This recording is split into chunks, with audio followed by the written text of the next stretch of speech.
driven by a great storm far to the south. The gale lasted so long that 12 of the crew died from the effects of the hard work and the bad food, and all the others were worn out and weak. On a sailing ship, when the weather is very heavy, all hands have to be constantly on deck, and there is little rest for the men. Perhaps a sail, one of the few that can still be carried in such a gale, may be blown to ribbons by the furious wind, and a new one has to be bent on. The night, perhaps, is dark. The tattered canvas is thrashing with a noise like thunder, the ship burying her decks under angry black seas every few minutes. The men's hands are numb with the cold and the wet, and the hard, dangerous work aloft. There is no chance of going below when their job is done, to turn in between warm, dry blankets in a snug berth. Possibly even those who belong to the watch below may have to remain on deck, or, if they have the good fortune to be allowed to go below, they may no sooner have dropped off asleep, rolled round in blankets which perhaps have been wet ever since the gale began, than there is a thump, thump overhead, and one of the watch on deck bellows down the forecastle hatch, "All hands shorten sail!"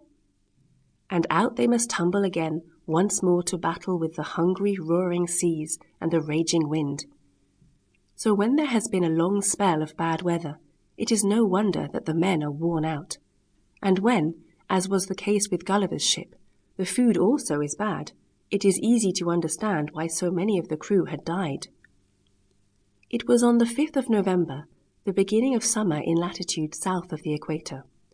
The storm had not yet cleared off, and the weather was very thick, the wind coming in furious squalls that drove the ship along at great speed, when suddenly from the lookout man came a wild cry, "Breakers ahead!"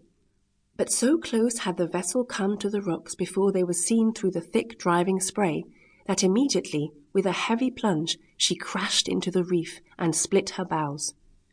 Gulliver and 6 of the crew lowered a boat and got clear of the wreck and of the breakers, but the men were so weak from overwork that they could not handle the boat in such a sea, and very soon, during a fierce squall, she sank. What became of the men, Gulliver never knew, for he saw none of them again. Probably they were drowned at once, for they were too weak to keep long afloat in a sea breaking so heavily. And indeed, Gulliver himself was like to have been lost. He swam till no strength or feeling was left in his arms and legs, swam bravely, his breath coming in great sobs, his eyes blinded with the salt seas that broke over his head. Still he struggled on, utterly spent, until at last, in a part where the wind seemed to have less force, and the seas swept over him less furiously, on letting down his legs, he found that he was within his depth. But the shore shelved so gradually that for nearly a mile he had to wade wearily through shallow water, till, fainting almost with fatigue, he reached dry land. By this time, darkness was coming on, and there were no signs of houses or of people. He staggered forward, but a little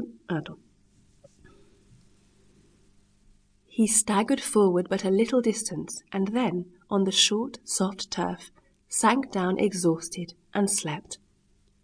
When he woke, the sun was shining, and he tried to rise, but not by any means could he stir hand or foot. Gulliver had fallen asleep lying on his back, and now he found that his arms and legs were tightly fastened to the ground.